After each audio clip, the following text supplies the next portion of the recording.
This is a video about the brand new Childish Gambino album, Bando and the New World. So, obviously, Childish Gambino really needs no introduction because he's been one of the most popular and successful artists of the 2010s and leading into the 2020s.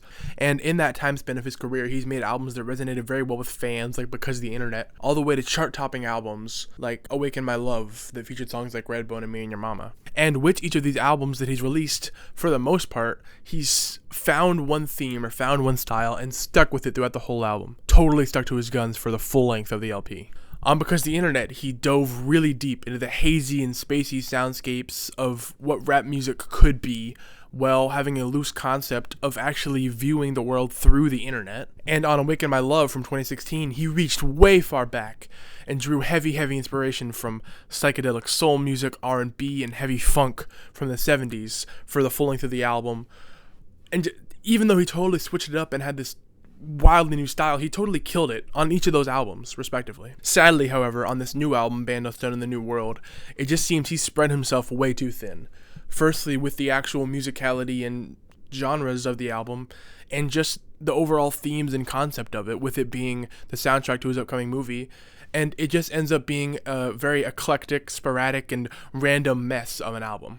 For example, just in the first 4 songs, we get an electric industrial rap song, a pop rock song, a vaporwave / weird R&B song, and a singer-songwriter low-key acoustic guitar-driven song, just in the first 4 tracks of this album. Now, it would still be super random and messy if they didn't, but 3 of these songs pretty much suck out of the 4 I mentioned. The pop rock song, called Lithonia, only being saved because I actually think it's kind of catchy despite my disdain for most pop music. And throughout the rest of the album, you get several more strange attempts at random genres by Childish Gambino, ranging from industrial club music on Got to Be, indie rock on Real Love, all the way to a trap / boom bap hybrid on Yoshinoa. The only through line I can find on these songs I just mentioned, and most of the songs on the album, is that it just sounds like his effort is totally on the floor, just totally non-existent. One song that stood out as particularly low effort or poor quality was In the Night, which initially features a low-key singer performance from Childish Gambino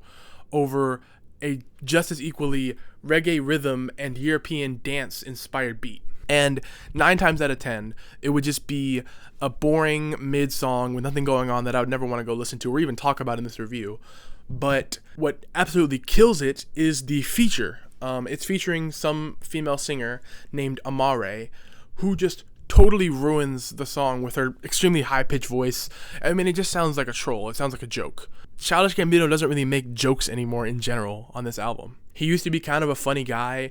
Like, if you listen to Because of the Internet, and especially Camp, he's cracking jokes with the album because he was a comedian on shows like Community. But he just has totally gone all serious and stuff, but the music doesn't sound like it's being taken seriously at the same time. The elephant in the room on this album that I haven't mentioned yet is the song on the latter half of the track list actually featuring the rapper Yeat. Obviously, Yeat is a very popular rap artist who's been big for the past 3 years, who makes trap, plug and B, and vaguely experimental rap music. And he's featured on what I can only call the bridge on this song right in the middle of it. Childish Gambino sings over the first part of the song over some very minimalistic drums and a bright and enveloping synth, but his vocal performance just sounds pretty shitty and low effort, to be honest. Right in the middle of the track, however, the synths go darker and everything kind of slows down, which allows Yeat to slide in with a less than mediocre performance before exploding back into an orchestral-backed and synth-heavy piece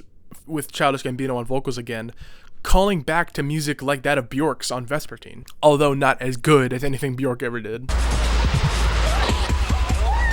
The instrumental is fine for all intents and purposes, but throughout the entire rest of the track, Childish Gambino screeches and whimpers on the song, which just totally kills any vibe or headspace I could be able to get into while listening to it. A prime example of Childish Gambino's new and improved, less than mediocre voice is shown primarily on the song Talk My Shit, where he raps a strangely uncharacteristic deadpan and whispery verse over a super repetitive and high-end filled trap beat.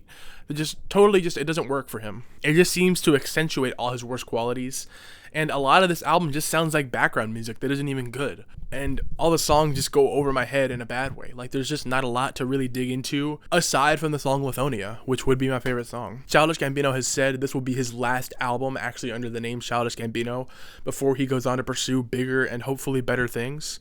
And I'm kind of glad, because I don't want him to tarnish the 3 very good albums he did make under that name. So I'm pretty glad he's retiring. And this album is a 4 out of 10 in my opinion.